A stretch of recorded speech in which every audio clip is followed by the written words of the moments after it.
সরস্বতী পুজোর দিন রাম মন্দিরের অনুরূপ প্যান্ডেল তৈরি রাম মন্দির শামশেরগঞ্জে।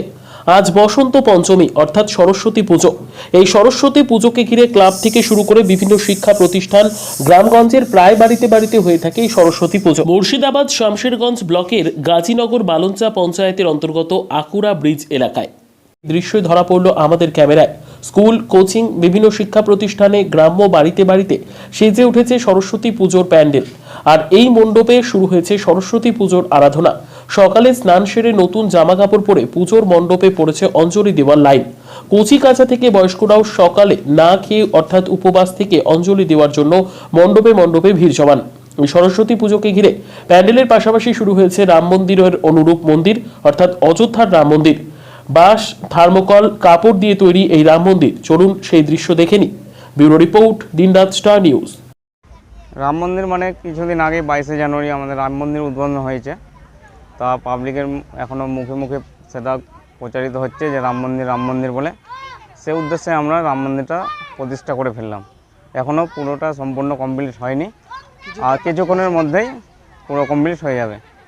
এবং আমরা পাবলিকদের অনুশোচনা দিতে চাইছি যে তারা যেন আমাদের এই পুজো মণ্ডপে আসে এবং তারা যেন প্রতিমা দর্শন করে এবং প্যান্ডেলের ব্যাপারে কিছু আমাদের জন্য আলোচনা সাপেক্ষ কিছু বলে। কার উদ্যোগে হয়েছে এটা? আমাদের 7-8 জনের উদ্যোগে। পুরো ক্লাব? ফুলকুড়ি ক্লাব। হঠাৎ চিন্তা ভাবনার কারণ হচ্ছে যে 22শে জানুয়ারি যে রাম মন্দির উদ্বোধন হয়েছিল সেটা অযোধ্যা যেতে পারেনি, তার জন্য আমরা কিছু একটা ছোটখাটো করে একটা তৈরি করলাম দেখার জন্য। মানে অযোধ্যা ভবনের মন্দিরটা দেখে কিছু একটা অংশ করতে পেরেছি, পুরোপুরি উঠতে পারেনি।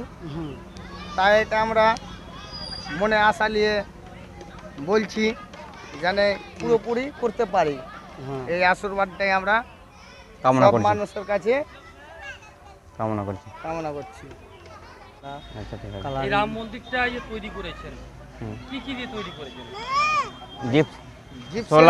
জিপসেন বোর্ড, যেগুলো বোর্ড মানে ফল সিলিংয়ে তৈরি করা হয়, বাড়িতে ফল সিলিং দিয়ে ব্যবহার করে, সেই বোর্ড দিয়ে আমরা রাম মন্দিরটা তৈরি করেছি।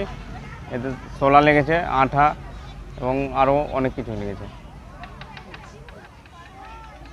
এই যে রাম মন্দিরটা যে তৈরি করেছেন, কোথাকার কারিগর? নিজেরাই করেছেন না কোনো কারিগর? না, আমরা নিজেরাই করেছি। আপনার নাম? রাজেশ কুমার দাস। এই জায়গার নাম? এই নতুন মালঞ্চা।